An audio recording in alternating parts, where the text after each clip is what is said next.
2010년 3월 31일 중국 허베이성 양위안시 경찰서에 신고 전화가 왔습니다. 난산 북고속도로 상행선 방향에서 여성의 시신이 발견된 것이었습니다. 그곳은 사람 왕래가 전혀 없는 곳이어서 시신을 발견한 사람조차 그곳에 어떻게 갔는지 모를 정도로 사람이 다니기 힘든 곳이었습니다. 경찰은 시신을 확인하려 했지만 부패가 너무 심해 형체를 알아볼 수 없을 정도였습니다. 사망한 사람의 옷차림을 보고서야 아마도 여성일 것이라는 생각이 들었습니다. 그러나 여성치고는 핸드백도 없었고 지갑도 없어 신분을 확인하는데 어려움을 겪었습니다. 시신의 부패가 심해 지문도 남아있지 않았고 인적사항은 어느 곳에서도 찾아볼 수 없었습니다. 그녀를 감싸고 있던 황토색 접착용 테이프가 있었는데 테이프에서 아주 미세한 지문 9개가 발견되었습니다. 무능한 경찰은 아무것도 해보지 못하고 시간은 흘러 2019년이 되었습니다. 9년 뒤 2019년 경찰은 이전 미제 사건을 다시 조사하기로 했습니다. 그 당시 사건이 9년이 지날 동안 아무런 진전이 없자 그때 사망했던 고인의 사진과 점퍼 사진을 가지고 양위안시 일대를 돌며 혹시라도 알아보는 사람이 있지 않을까 조사했습니다. 한참을 조사하던 경찰은 자우컷이 쪼리은 양꼬치 가맥집에서 피해자 시신의 사진을 보고 알아보는 여성이 나타났다는 제보를 받고 출동했습니다. 가맥집 여사장은 사망한 여성의 이름은 안상친이라는 여성인데 본인 가맥집에서 한동안 직원으로 일했었다고 했습니다. 경찰은 안상친이라는 여성의 신원을 확보하고 그녀의 고향집으로 향했습니다. 고향집에는 그녀의 여동생이 있었는데 경찰이 언니에 대해 물어보자 동생은 대답을 회피했습니다.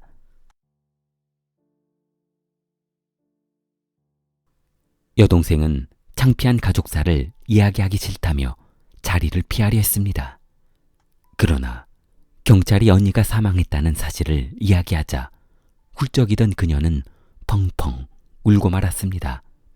경찰은 고인의 사진을 보여주며 이렇게 잔인하게 살해한 범인을 이제라도 잡아야 하지 않겠냐며 그녀를 설득했습니다.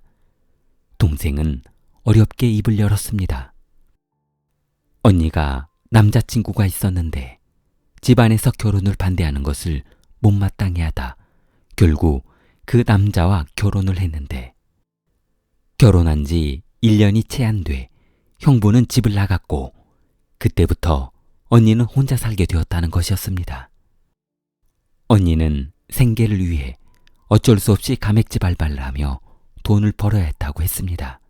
그것이 형부와의 마지막 연락이었다고 했습니다. 경찰은 아마도 두 사람 사이에 무슨 문제가 생긴 것 같다며 남편을 강력한 용의자로 올려놓고 수사해 보기로 했습니다. 그러나 경찰의 기대와는 달리 남편은 혼자 즐기며 사는 사람이지 누구를 살해할 만한 사람은 아니었습니다. 그날의 알리바이도 확실해 더 이상 남편은 사건과 무관하다고 판단했습니다.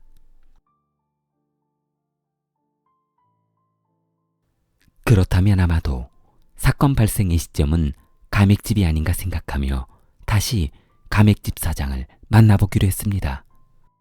경찰은 사장에게 안상친이 마지막으로 출근하지 않은 날 기억하는 것이 없냐고 물었습니다. 그러자 사장은 그녀가 마지막으로 퇴근하던 날 도로 건너편에 아주 오래된 빨간색 중고차 벤이 한 대 주차해 있었는데 안상친이 그 차량에 탑승하는 것으로 보아 벤이 한참 동안 그녀를 기다렸다는 것으로 생각되었다고 했습니다. 사장은 기억을 되새기며 벤의 차 번호는 기억나지 않으나 앞부분 지역의 이름은 생각난다고 했습니다. 분명 이 지역 차 번호가 아닌 장각의 번호판이어서 기억에 남았다고 했습니다.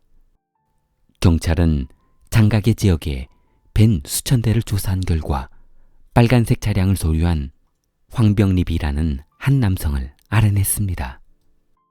황병립을 조사한 결과 사건 발생 얼마 전까지만 해도 여자친구와 동거를 했었는데 그 여자친구가 안상친이었던 것이었습니다. 황병립은 2009년 사업 실패로 막대한 손실을 보며 빚에 허덕이고 있었던 것이었습니다. 경찰은 사건 당시 현장에서 피해자를 묶었던 접착 테이프에서 나왔던 지문 9개를 보관하고 있었는데 그중 5개와 일치했습니다. 경찰은 황병립을 검거해 조사했는데 나머지 지문의 주인공은 아직 윤곽이 나오지 않았습니다. 경찰은 황병립을 설득해 공범 여부를 물었습니다. 그러자 사건 당시 동업했던 친구가 있었는데 그 친구도 본인과 같이 망해서 빚에 허덕이다 이런 범행을 저지르게 됐다고 했습니다. 그러나 공범 지우처우는 얼마 전 교통사고로 사망했다고 했습니다. 황병립은 새로운 가맹점 사업을 시작하고 싶었지만 돈이 없었는데 때마침 가맥집을 들락거리다 사귀게 된 안상친을 보고 그녀 앞으로는 대출이 가능할 것 같아 그녀에게 은행에서 2천만 원만 대출받아 줄 수 없냐고 물었습니다. 그러자 그녀는 아무리 애인 관계라지만 그렇게 큰 돈을 대출받았다가 만약 남자친구가 갚지 못하는 날에는 어떡하냐며 안 된다고 했던 것이었습니다. 이에 격분한 남자친구 황병립은 본인을 무시하는 듯한 말투에 살짝 기분이 상해 있었는데 때마침 술자리를 같이 한 친구 지처우에게 이런 속내를 털어놓게 되었고 친구의 이야기를 듣고 있던 지처우는 그럼 마지막으로 그녀에게 부탁 한번 해보고 만약 안 되면 죽이겠다고 협박하면 부탁을 들어줄 수도 있을 것이라는 말을 했습니다. 그러자 남자친구 병립은 범행 당일 그녀와 데이트 약속을 했는데 혹시라도 그녀가 다른 사람과 약속해서 본인을 만나주지 않으면 어떡하나 걱정하며 그녀가 퇴근하기 한참 전부터 길 건너편에서 그녀를 기다리고 있었던 것이었습니다. 그녀가 퇴근하고 벤 앞자리에 올라탔을 때 이미 뒷좌석에는 지처우가 탑승하고 있었습니다. 운전하고 있던 병립은 풍경 좋은 외곽으로 드라이브나 가자며 그녀를 안심시켰고 한참 동안 산업도로를 달리다 인적이 드문 도로 한쪽에 차를 세웠습니다. 그때 남자친구 병립이 그녀에게 마지막으로 묻겠다며 말을 건넸습니다. 마지막으로 부탁하는데 상친 앞으로 대출 2천만 원만 받아달라고 하는 것이었습니다. 그러자 상친은 그런 이야기를 할 바에는 서로 그만 만나는 게 좋을 것 같다며 인근 가까운 곳에 본인을 내려주라며 이것으로 우리의 만남은 끝이라고 했습니다. 뒤에서 조용히 이야기를 듣고 있던 병립의 친구 지처우는 뒷좌석에서 그녀를 겁주기 위해 준비해둔 밧줄로 목을 졸랐습니다. 그녀는 숨을 헐떡이며 살려달라고 했고 그럼 돈 2천만 원을 순순히 빌려줄 것이냐 아니면 이대로 죽을 것이냐 선택하라고 했습니다. 끝까지 대답하지 않았던 안상친을 긴장하며 바라보고 있던 두 사람은 그럼 이대로 죽어봐야 정신을 차리겠냐며 더욱 힘껏 목을 조였습니다.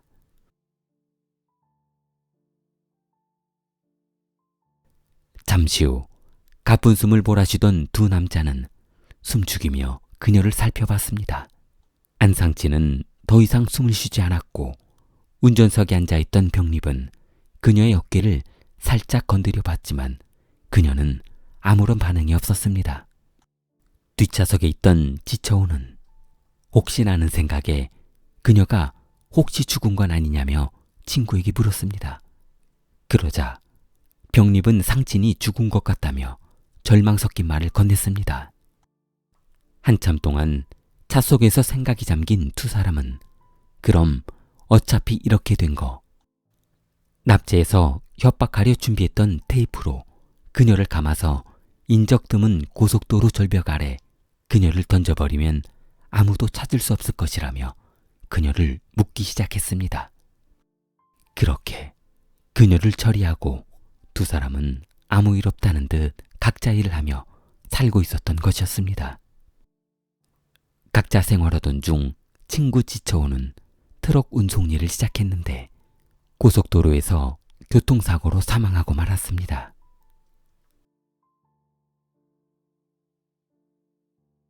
2021년 7월 9일 장코 55번은 황병립에게 종신형을 선고했습니다. 좋아요, 구독 부탁합니다. 킬리였습니다.